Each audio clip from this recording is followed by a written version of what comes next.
Your Excellency the President, Vice President, the entire Moy family, leaders, elders, and everybody here today. It's a great honor for me to be here today to say a few words about Mzee, my second father. I first met Mzee in 1973, just after I became a KANU member, and it cost me 2 shillings to be a member of KANU. Sometime after that, I ran for election in 1974. I didn't make it for various reasons, but finally I made it. And I was fortunate to be given a position in his government for the Member of Parliament for Langata. Sometime after that, I decided I must dedicate myself to learning from this incredible man. And he became my role model, and he became my second father. My father had died in 1972. So I studied him very carefully and was particularly impressed by many of the things that people have spoken here before. I won't repeat them, we're short of time. We used to be told politicians spend too much time talking. I heard a civil servant today have a long chat today. Sally, thank you for everything you said. What I would like to do is just tell a couple of stories that are relevant to my relationship with the President Moy.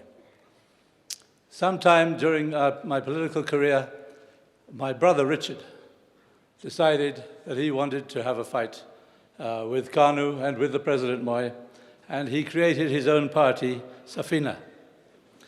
Now that put me in a very difficult position to be in Moy's government, and my brother is fighting my president. Surely enough, people were whispering, maybe Philip Leakey isn't a true KANU man. So I made a point of going to visit Mzee to assure him that I stand steadfast with him in the past, at that time, and always into the future, to the very end, which I do.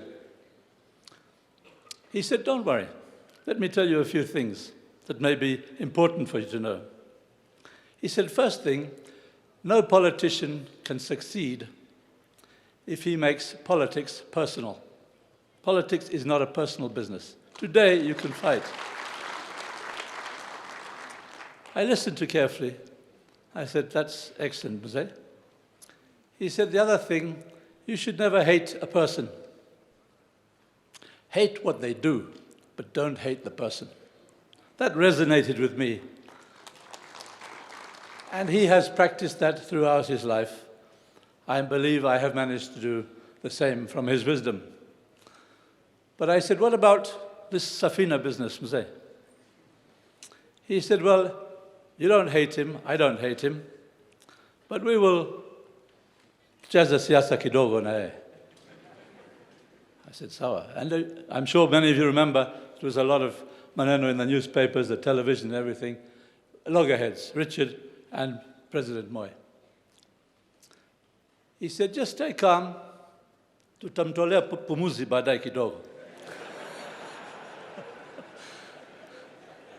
And within a very short time, pumuzi ilisha, Safina ikaisha, tukaendelea mbele. What a wonderful man. Because of shortness of time, I'll tell one more story that I think many people don't appreciate about Mzee. As Member of Parliament for Langata, I went to him one day and I said, Mzee, you have raised money for every cause in this country, every type of church, every denomination, everything, and the schools, universities, everything. One missing, Mzee. He said, what's that? I said, you've never raised money for a mosque, msikiti. Hujawahi kuwasaidia wajenga msikiti. Nisema hiyo ni kweli. Tufanyaje? I said, the mosque in Kibera, Makina, would love it if you'd come. That is in the middle of the slum. You'll not be able to drive there. You'll have to walk. There's no water. There's no road. No electricity.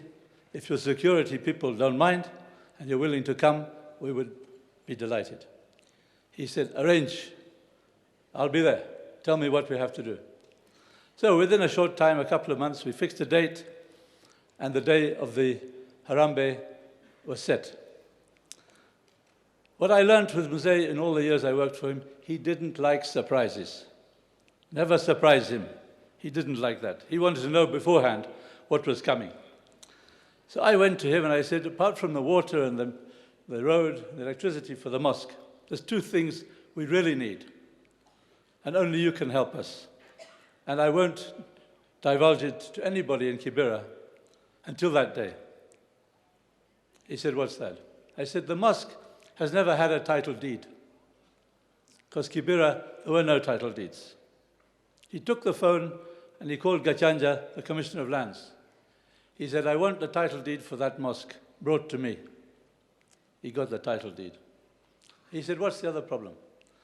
I said, in Muslim culture and their beliefs in their religion, the worst thing that can happen when somebody dies is for the body to be desecrated by means of a post-mortem examination. I said, would you be willing, by presidential decree, to remove that legal requirement for Muslims throughout the Kenya, unless it was for reasons that were suspicious why the person died? He said, I'll do it. So when we got to Kibera, on the day of the Harambee, he told the mayor to sort out the road and the other things that he could. Then I asked him about the title deed. He said, I hear you. He hadn't been speaking. It was my turn to invite him. Then I talked about the need to remove the requirement of post-mortem examination for Muslims. The whole place went wild. Muslims went crazy. They never heard that anybody would ask on their behalf for such a thing. So when he took the dais, he agreed to everything. And then he called the head of the mosque. He said, come. He told Abraham Kiptanui, give me that envelope. Here's the title deed to your mosque in Kibera. People went crazy. Then he said, the other thing Leakey has asked about the removal of the need for post-mortem examination.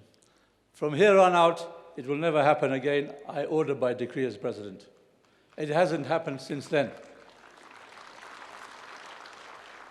To me, that demonstrated he had no prejudice in any respect, whether it was tribe, whether it was race, whether it was religion, whether it was culture, whether it was rich people or poor people. He didn't differentiate. He was friends and made relations with everybody, within Kenya and beyond Kenya, the poorest and the richest, all of them. After that Harambee, we had an election about 3 months later. And he and I received telegrams, not only from the people in Kenya, the Muslims, but from all over the world, congratulating us and telling us they're praying for us. He got a solid Muslim vote after that election, before that election, and so did I. He was a wonderful man. But very few people remember that's one of the things he did that was very significant to more than 20% of the population of this country, just by one clear, simple act. So I won't belabor the time. I have many stories I'd like to share with you. But as a politician, I hope I've disproved that we don't talk too much. And I thank you all very much. And my sincere condolences from my wife and I to all the Moy family. We will be with you. And I'm still in Kano, Mzee. Thank you.